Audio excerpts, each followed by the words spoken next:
Part 2 of our lecture will focus on behavioral interventions. So when we think of behavioral interventions, one of the things we know is that we are focusing on behavior.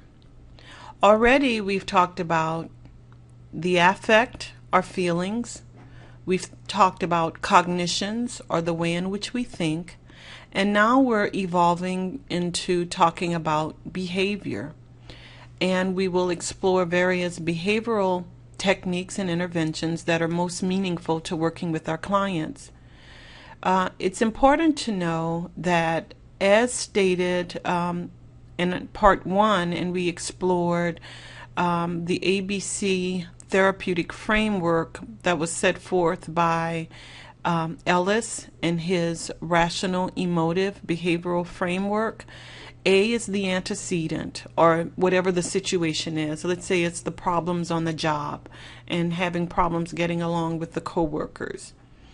As a result of the problems on the job, a person has certain feelings as well as thoughts associated with it. And because of the way we think about issues, the way we feel about certain problems or issues, it impacts the way in which we behave.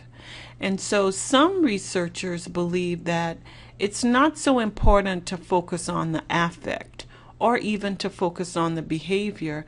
It's to focus on the cognitions, or the thinking, because when you change the thinking, you change the behavior.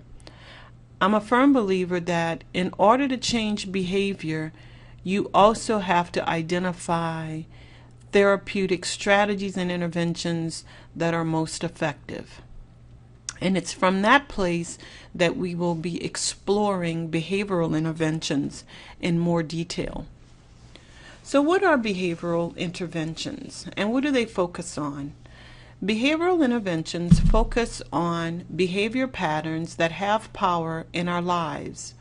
It has power to make our lives less complicated, or a competing power to make our lives more resistant to change. So what we know is that behavior can be positive or pro-social, or it could be negative and antisocial.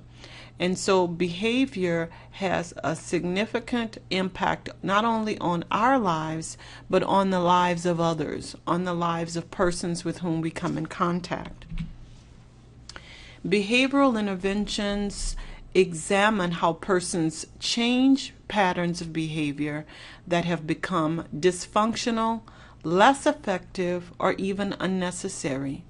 So when clients come to us, oftentimes they come because they are fraught with negative emotions, and also because they have experienced problems in behavior that have limited their effectiveness.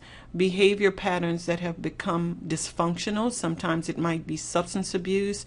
It might be a dysfunctional way of communicating with coworkers, with marital partners. And this dysfunction has made the person less effective and sometimes even unnecessary.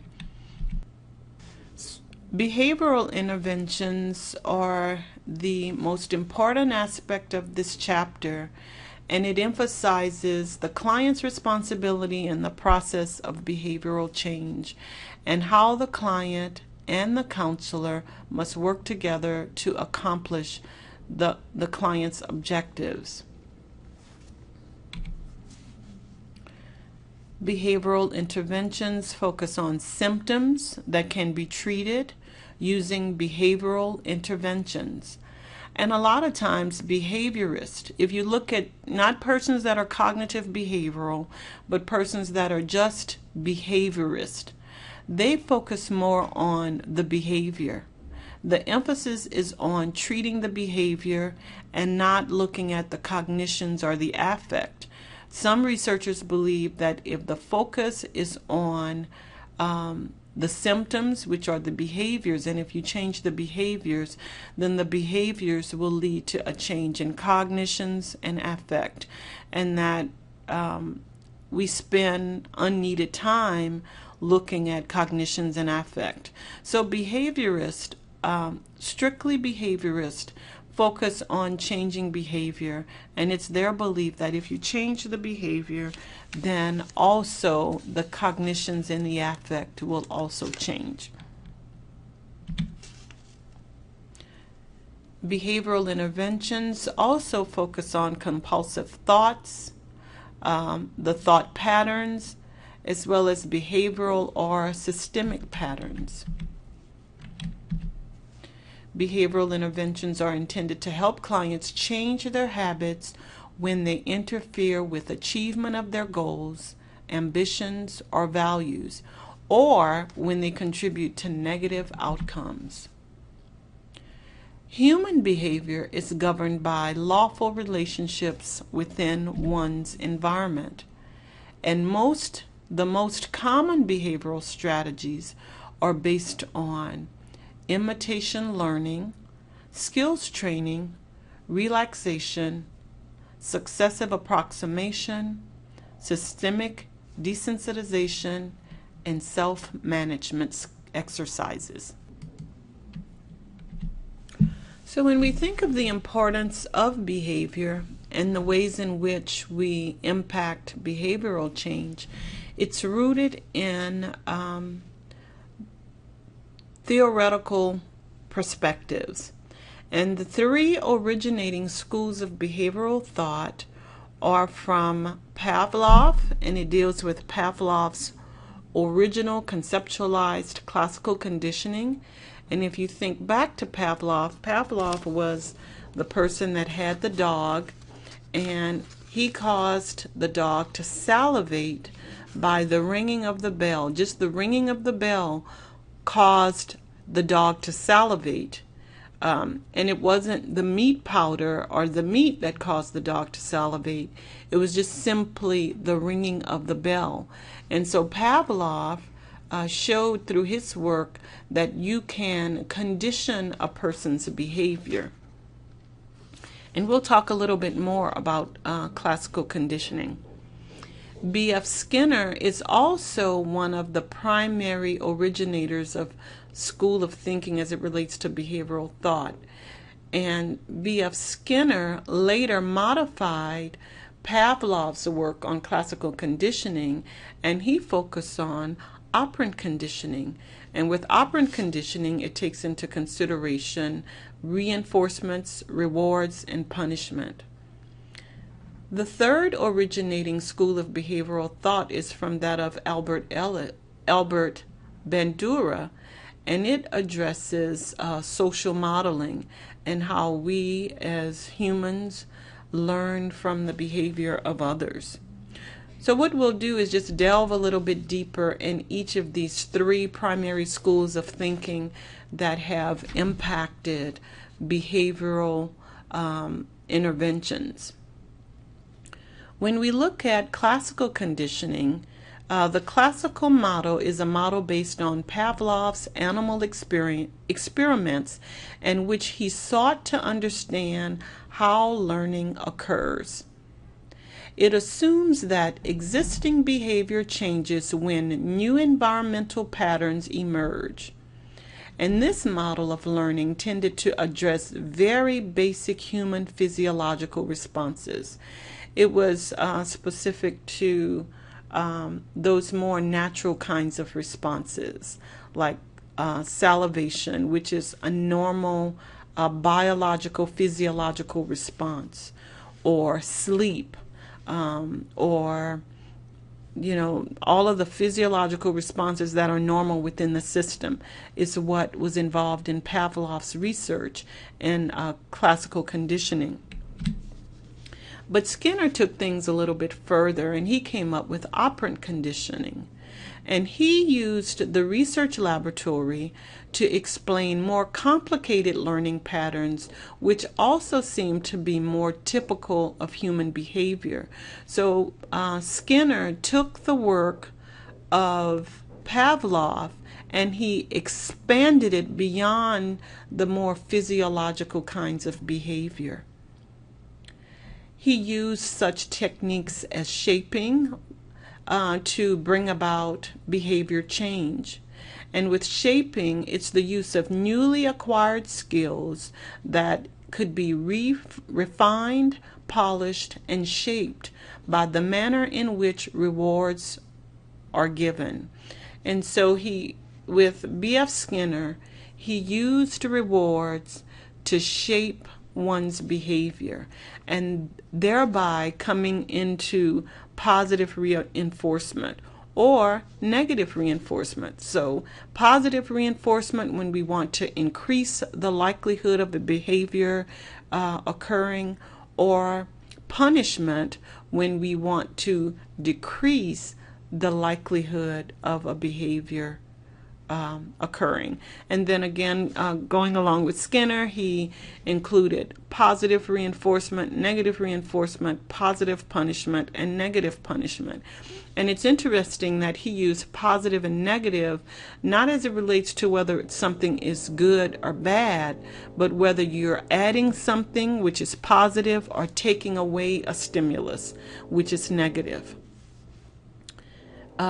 With regard to operant conditioning, subsequent rewards that are given operate on the focus behavior in such a way that it gradually changes in the desired direction.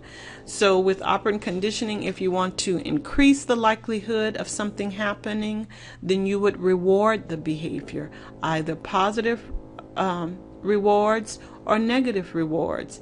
If you want to decrease the likelihood of a behavior occurring, then you would utilize punishment because you want to reduce the behavior, and you can use positive punishment or negative punishment. Bandura, the other primary person specific to behavioral intervention, viewed both Skinner and Skinner as well as Pavlov's model as basic, and that it did not complete the explanation of how most people learn. And so Bandura took his work beyond where Pavlov and Skinner ended, and he came up with social learning.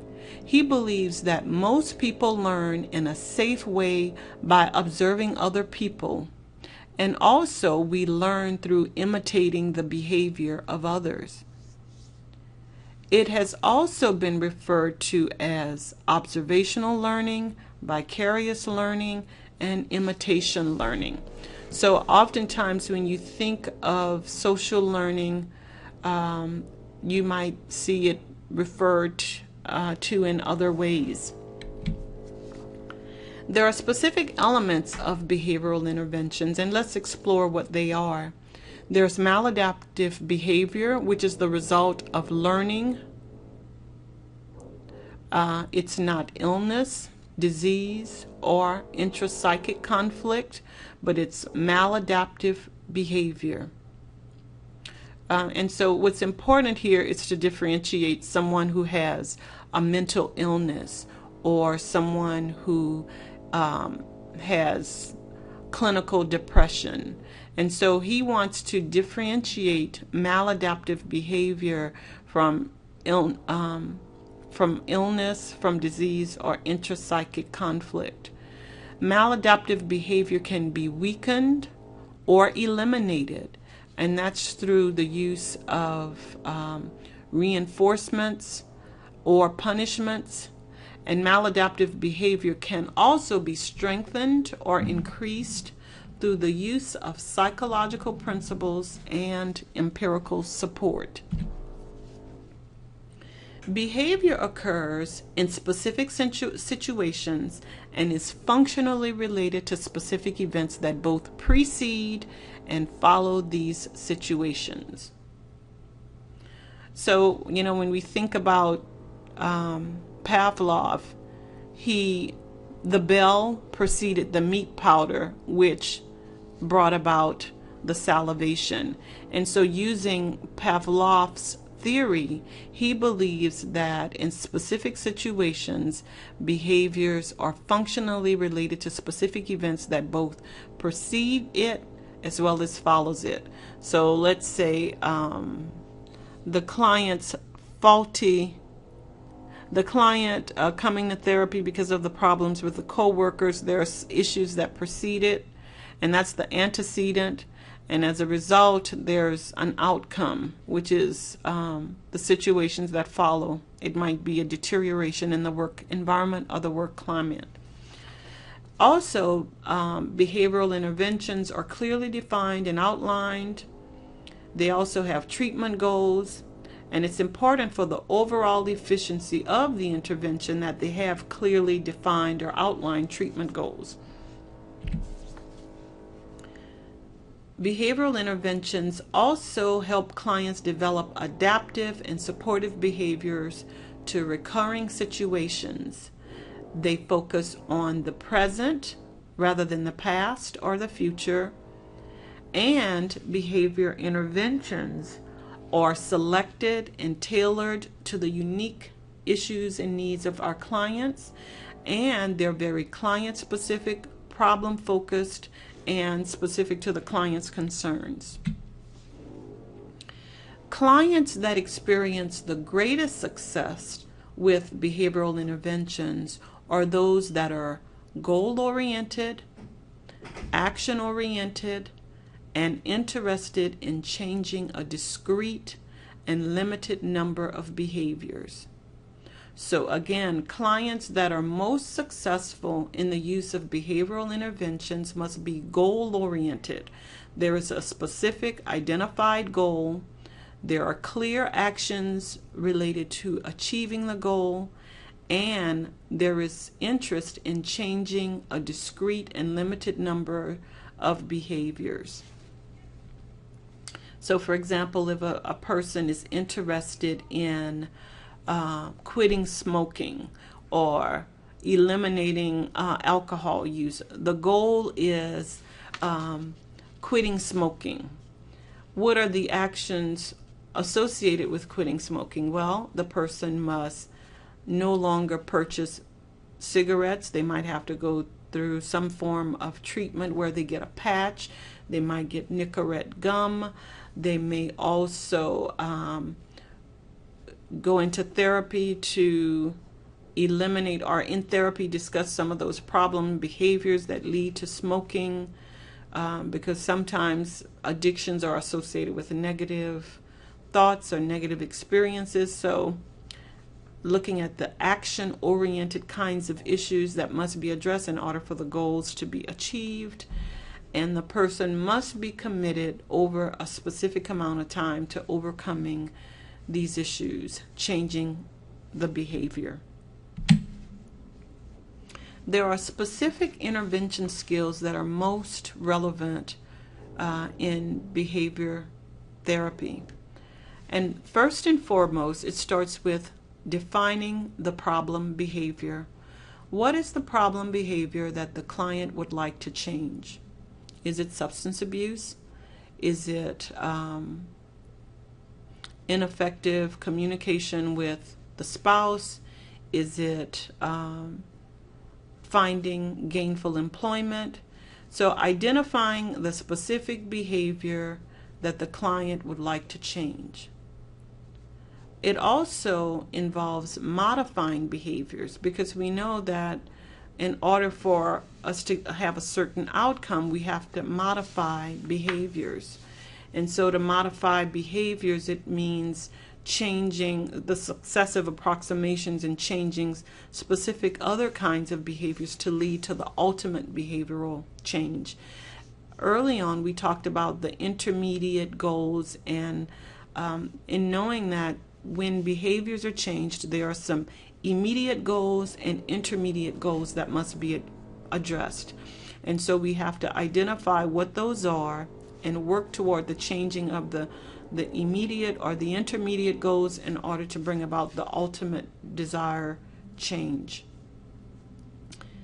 Another important skill in behavioral counseling is goal setting visualization. And you're getting the client to envision what life will be like once the problem no longer exists. And through the process of visualizing what life will will consist of when the problem no longer exists. It serves as an opportunity to empower, inspire, and instill hope within the client. Another aspect associated with behavioral skills is contracting. It's important that clients have a contract, they sign the contract, they agree to what is expected in order to receive the outcomes. Supporting and reinforcing are the other important skills of behavioral interventions.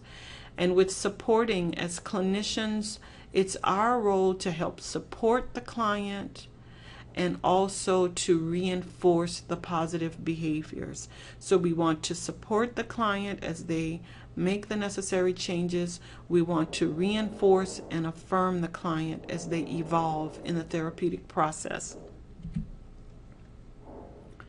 There are specific behavioral interventions that have been proven to be effective. And let's take a moment and explore what they are. So with social modeling, it allows the client to observe in social situations what the behavior of other individuals, so that through the process of observing the behaviors of others, they too can understand the power of behavior change. So social modeling involves the client exploring the behaviors of others. There is also symbolic modeling. So for example, an example of symbolic modeling could entail a client who might be afraid of snakes. And rather than presenting a real snake, because we know the client has a phobia or a fear of snakes, symbolic modeling might entail a plastic snake, a snake that looks really real, but it's not real. And so allowing the client to experience this, the snake, which is what they're fearful of, by symbolically engaging with the plastic snake, and thereby allaying some of the fears, the stress, and the anxieties associated with it. Covert modeling involves more intrapsychic kinds of modeling. It involves thinking about things in different kinds of ways. So as a therapist, you might say in covert modeling, let's imagine life being perfect just the way you would like for it to be, and tell me what that would be like. And so the client in explicit detail would say to the counselor exactly how life would be better and what would make life better. And so what the counselor would do was, through imagery, allow the client to think about ways in which his or her life would be different if certain behaviors were changed, if certain issues did not exist. And so covert modeling, it's more intrapsychic, it's more internal rather than external. So rather than presenting a snake, you might get the client to envision going into the forest, and while they're in the forest, they smell all of the beautiful aromas, they see all of the beautiful foliage and trees, and while they're in the forest, they happen upon a little garden snake that's small and petite. The garden snake looks at him and he looks at the snake. They decide they want no parts of each other, and the snake slithers off into another direction. And so overtly, intrapsychically, the therapist assists the client in thinking through some of the areas or issues that are most problematic and fearful or anxiety provoking. Role-playing and role rehearsal are two other kinds of interventions that are very effective in changing a client's behavior and changing their cognitions and their affect. We talked a little bit about role playing in the previous lecture, but just to revisit it briefly, if a client is coming in and there are certain issues that are posing a problem or a barrier, for example, you have a client who is wanting to find employment. They're not exactly sure how to approach the interview process. So as the rehabilitation counselor, you would do some role playing or rehearsals in order to get the client ready for the interview process. In rehabilitation counseling, we call role rehearsals or role plays work hardening, or so I think it's more work hardening, whereby we assist the client to go through the process as though they were actually in that situation, or to go through a role play where they're going through the interview process and they have to answer questions that are posed by you, the counselor, that's functioning in the role of the employer. So role playing and role rehearsal are very important behavioral interventions. Many of us are very familiar with these techniques and use them in our current practice, as well as in our day-to-day interactions and relations. So role playing, what it'll be like if you have a conversation with your spouse or with your significant other or with your child about something that's really critical. Hierarchy construction is another very important behavioral intervention. And so with hierarchy construction, we know that there are various levels of an issue. Problems don't just occur without antecedents leading up to it. And so it's important that we as the clinician or the counselor assist the client in identifying the different layers or levels that lead to the behavior that we want to achieve. We start with the most simplistic, which is the most simple is oftentimes cognitions, and moving from cognitions to intermediate and the ultimate behavior. And so we're working with clients in identifying successive approximations that lead to the ultimate goal. Relaxation training. It's a tool that we use to assist the client to relax, to decompress, to restructure our cognitive as well as emotional energy. And sometimes it's using different body parts. Sometimes it's listening to soft music. Oftentimes it uses imagery, but it's using more of the internal abilities to relax, decompress, and refocus energy. Systematic desensitization is very much interrelated to hierarchy construction. When you have the construction of the hierarchy, starting with less severe to most severe, as the clinician, you work with the client to overcome those barriers through successive or systematic processes. And so you start with smaller steps and you work your way up to more advanced levels, going up the hierarchy. And as you go through the hierarchy, you're desensitizing the individual to the stressors and also the physical limitations that exist. Self-monitoring is another very important behavioral intervention.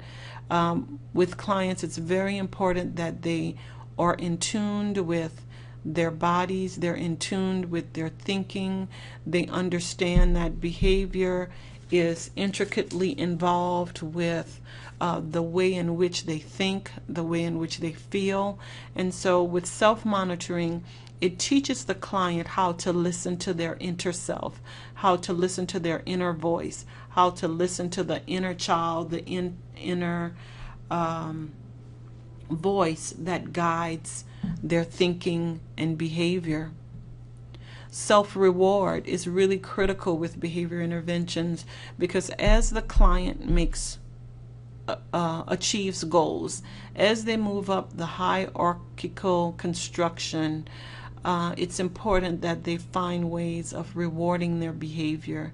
And it might be something as simple as going for a walk, or it might be reading their favorite book. It might be purchasing an item that they've wanted, that they've never felt they were worthy of purchasing. And so rewards can be very internal. It can also be external. And so the importance here is assisting the client in finding critical ways of rewarding positive behavior. And self-contracting is also important. And what this means is that while we as clinicians have or establish contracts with our clients, it's also important to recognize that there are times that clients must have contracts with self. They must say to self, this is what I will do, this is when I will do it, these are the expected goals, and these are the rewards associated with it.